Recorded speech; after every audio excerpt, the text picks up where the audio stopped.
montar looks divertidos, por exemplo. As pessoas ficam com medo de passar uma imagem mais infantilizada, com baixa credibilidade. Então, eu percebo isso nas entrelinhas, porque as pessoas até não têm essa consciência para falar sobre isso, né? Antigamente, era muito mais fácil, né, você demonstrar credibilidade, autoridade, comprometimento, porque a roupa, ela já trazia esses códigos para te ajudar. Então, se a pessoa não fosse assim muito séria, né, muito profissional, a roupa podia dar, né, vou falar aqui, uma enganada.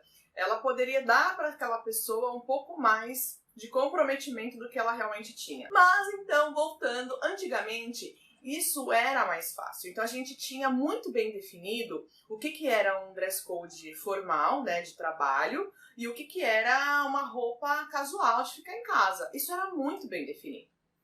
Só que hoje em dia as coisas mudaram, né? E hoje a gente está vendo as pessoas cada vez se vestindo de forma mais informal, mais leve, mais descontraída e mais divertida. E aí, a questão da credibilidade, da autoridade, da seriedade não mudou. Você ainda precisa demonstrar tudo isso no teu trabalho, no teu dia a dia. Esses valores continuam intactos, né? Você precisa demonstrar isso. Só que agora a roupa não te ajuda mais. A roupa não te dá mais aquele status, né, de seriedade que ela dava antigamente. Então hoje você já não é mais obrigado aí de gravata, de terno, de camisa, assim, né? Tô falando dos empregos mais normais, assim, mais comuns, né? Inclusive, tem bancos já liberando a bermuda, né? Então, só para vocês entenderem que essa coisa do formal realmente tá caindo, né? E rápido. Só que assim, né? E como é que a pessoa consegue demonstrar tudo isso por meio da imagem dela? Porque, gente, a imagem conta muito. Por mais que a empresa libere você de estar de bermuda, de camiseta e tal, aquela questão da credibilidade vai ficar como? Eu tenho a sensação que essa pessoa tá indo passear. Ela não tá indo trabalhar. Eu tô vendo essa pessoa de bermuda, com tênis sem meia, com uma camiseta. Essa roupa me leva pra onde?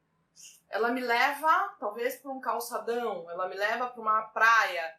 Só que eu preciso que essa pessoa me renda, seja produtiva no trabalho, que ela crie planilhas, que eu decida o futuro da empresa com ela. E como é que eu faço isso? Então não adianta você precisa comunicar.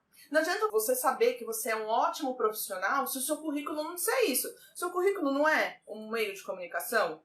Se o seu currículo é um meio de comunicação, a tua roupa também é um meio de comunicação. Então você vai passar as suas qualidades, as suas competências para a sua roupa. E aí você pode passar, sim, leveza, sofisticação e diversão.